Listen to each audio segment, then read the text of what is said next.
안녕하세요. 김영하 변호사입니다. 최근 어도어의 전 대표죠. 민희진 씨가 풋옵션 256억 원을 포기하고 뉴진스와 본인에 대한 모든 소송과 고소를 취하하라고 하는 조건을 내걸었습니다. 모든 민형사 절차를 종료하라는 것이죠. 여기에 대해서 이제 대중들의 반응은 엇갈리는 것 같은데요.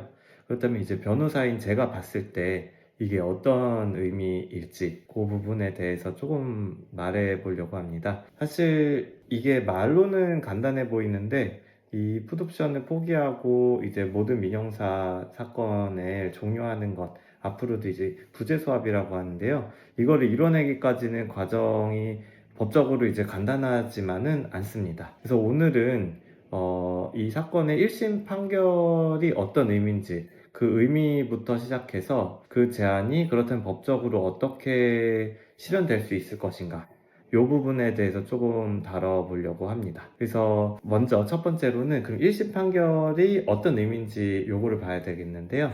하이브는 민희진 씨에게 먼저 주주 간의 계약 해지 확인 청구 소송을 제기했습니다. 이게 본소로 이제 하이브가 제기를 했고요. 여기에 대해서 이제 민희진 씨는 반소를 제기합니다. 여기에 대해서 자기가 이제 풋옵션에 따라서 주식 매매 대금을 청구할 수 있으니까 그 256억 원을 달라는 반소를 제기했고요.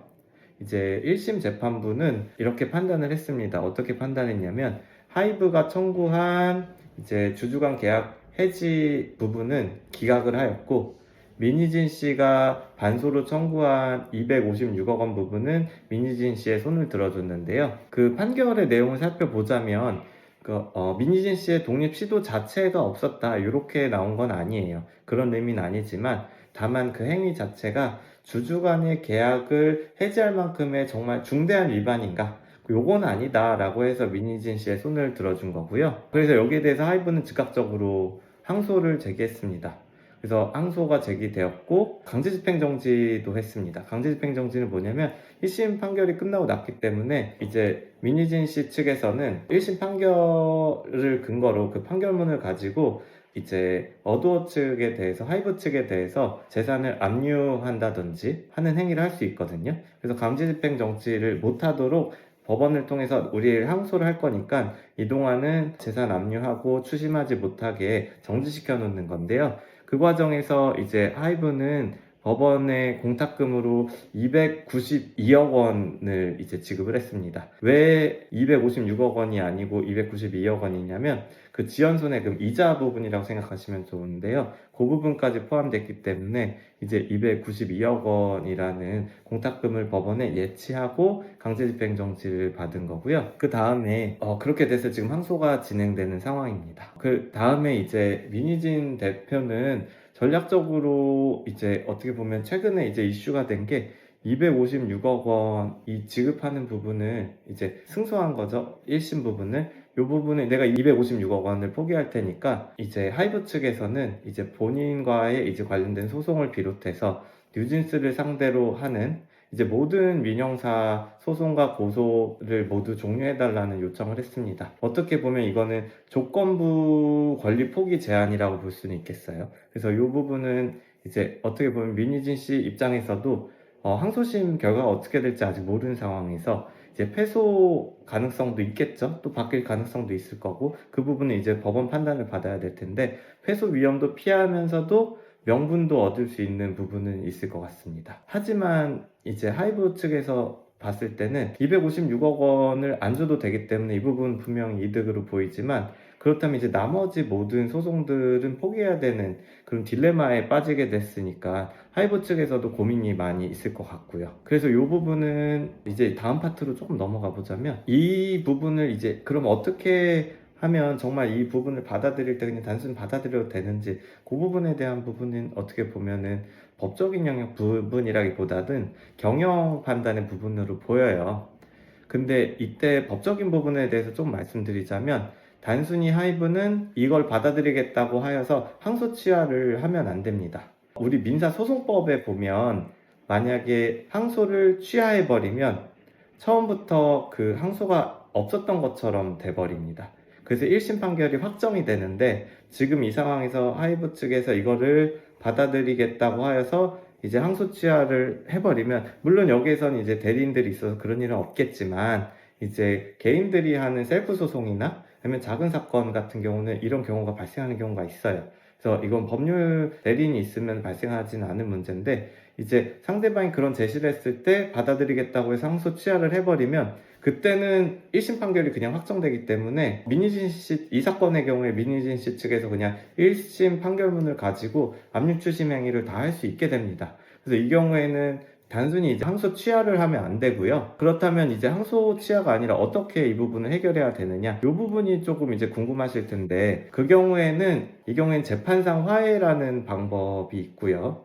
혹은 이제 조정을 통해서 해결할 수 있습니다. 이 부분 다 우리가 생각하는 층들이 이렇게 쌓였을 때 화해하고 이런 게 아니라 법원에 있는 절차인데요. 그래서 어떻게 보면 앞으로 쌍방 그동안에 있었던 민형사상 청구 모두 취하하고, 그 다음에 앞으로도 청구하지 않겠다라는 부재소 합의 내용을 적은 화해 이제 조서를 작성하거나, 혹은 조정을 통해서 그게 결정될 경우에는 조정 조서를 작성하면 됩니다. 그리고 또 다른 방법은 뭐가 있냐면, 소송 외적으로 소취하 합의를 따로 하실 수 있어요.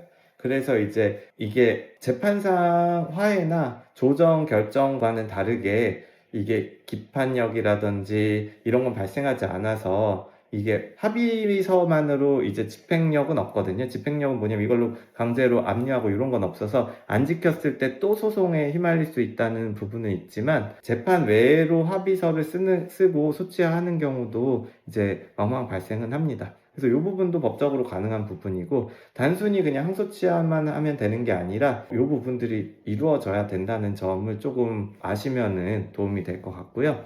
그 다음에 이 케이스는 조금 독특한 점이, 단순히 민희진 씨와 하이브 사이의 문제만이 아니라 어떻게 보면 민희진 씨가 제시한 조건들은 그 뉴진스 개개인들에 대한 민형사 소송까지 이제 어떻게 보면은 다 같이 해서 취하를 해달라는 의미예요, 하이브 측에. 그러다 보니까 부재소 합의의 내용이 들어갈 때 이제 어떻게 보면 조금 복잡한, 일반적인 합의와는 다르게 복잡하게 이제 정교하게 조금 설계된 합의서가 필요할 거고요. 그 부분은 조금 꼼꼼히 작성돼야 될 걸로 보여져요. 그 다음에 이제 또 다른 문제가 되는 건 이제 어두워 임직원들에 대한 민형사가 제기된 부분, 그것도 이제 어떻게 될 것인가, 그거 문제도 조금 있을 수는 있다고 생각은 합니다. 그 다음에 그렇다면 법률적으로 봤을 때 그럼 하이브는 어떤 판단을 할 것인가? 이 부분은 아까 말씀드린 대로 법률적으로 판단할 부분은 아니에요. 이건 어떻게 보면 경영상의 문제고, 다만 이제 이거를 법률적으로 조금 해석을 해보자면,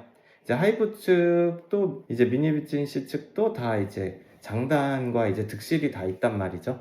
아까 말씀드린 대로 하이브 측에서는 256억을 지급하지 않아도 된다는 점은 이제 이득일 거예요. 하지만 단점으로는 이제 그 다른 소송들 흘러가는 것들이 있는데 이걸 모두 포기해야 된다. 요 점은 이제 또 하이브 측의 단점으로 작용할 거고, 그 다음에 하이브 같은 경우는 주식회사이기 때문에 주주들 반발 가능성도 있습니다.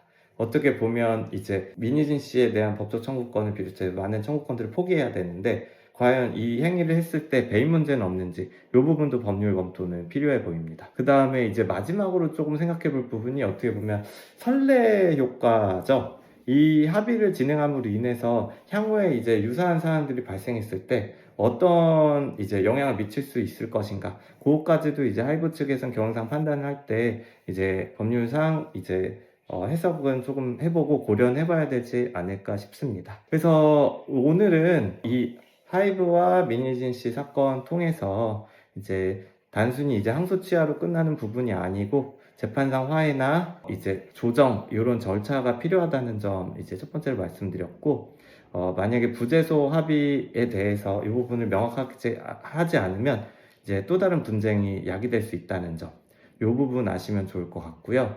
그 다음에 이 건은 단순히 요 민희진 씨와 하이브뿐만 아니라 이제 다른 제3자들도 이제 관계가 있는 사건이기 때문에 부재소 합의할 때 법적 사항들 고려해야 될 점이 많다는 점, 그 다음에 하이브 입장에서는 경영상 판단을 하기 위해서는 여러 이해관계를 고려해야 된다는 점, 따라서 이거는 어떻게 이제 결정을 내릴지는 저도 궁금하네요. 이제 어떻게 보면 공은 하이브한테 넘어갔습니다. 그렇지만 이제 어떻게 하이브가 결정을 내릴지, 그 다음에 합의가 이루어진다면 어떤 내용으로 될지 저희도 한번 지켜보면 좋을 것 같습니다. 그럼 오늘 영상이 도움이 되셨다면 구독과 좋아요 부탁드립니다. 감사합니다.